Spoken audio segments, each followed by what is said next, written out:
भरत चरित कर नेम, तुलसी जो सादर सुनहि, सिय राम पद प्रेम, अवसि होई भव रस विरति।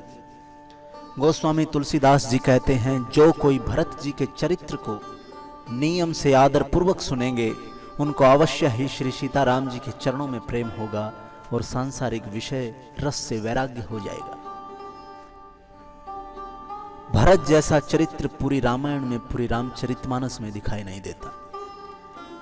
भरत का चरित्र श्री राम चरित्र से भी बढ़कर है।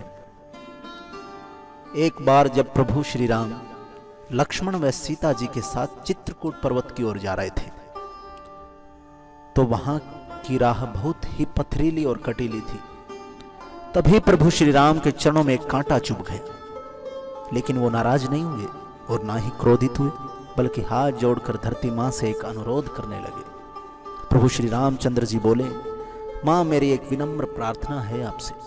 धरती माता बोली, प्रभु आज्ञा नहीं, आदेश दीजिए मुझ दासी को। मां मेरी बस यही विनती है कि जब भरत मेरी खोज में इस पथ से गुजरे तो तुम नरम हो जाना, कुछ पल के लिए अपने आंचल के ये पत्थर और कांटे छुपा लेना। मुझे कांटा चुभा सो चुभा, पर मेरे भरत के पांव में आघात मत करना। विनम्र भाव से श्री रामचंद्र जी बोले। श्री राम को यूं चिंता में देखकर धरती मां दंग रह गई। धरती मां ने पूछा, भगवान दृष्टता क्षमा करो, पर क्या भरत आपसे अधिक सुकुमार हैं? जब आप इतनी सहजता से सब सहन कर गए, तो क्या कुमार भरत नहीं कर पाएंगे?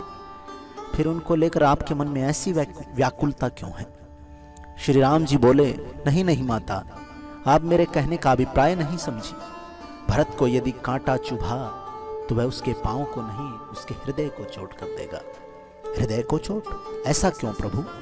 धरती मां जिज्ञासा घुले स्वर में पूछी।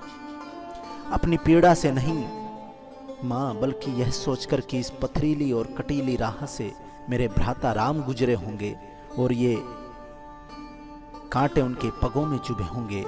मैया, मेरा भरत कल्पना में भी मेरी पीड़ा सहन नहीं कर सकता, इसलिए उसकी उपस्थिति में आप कमल पंखुड़ियों जैसी कोमल बन जाना।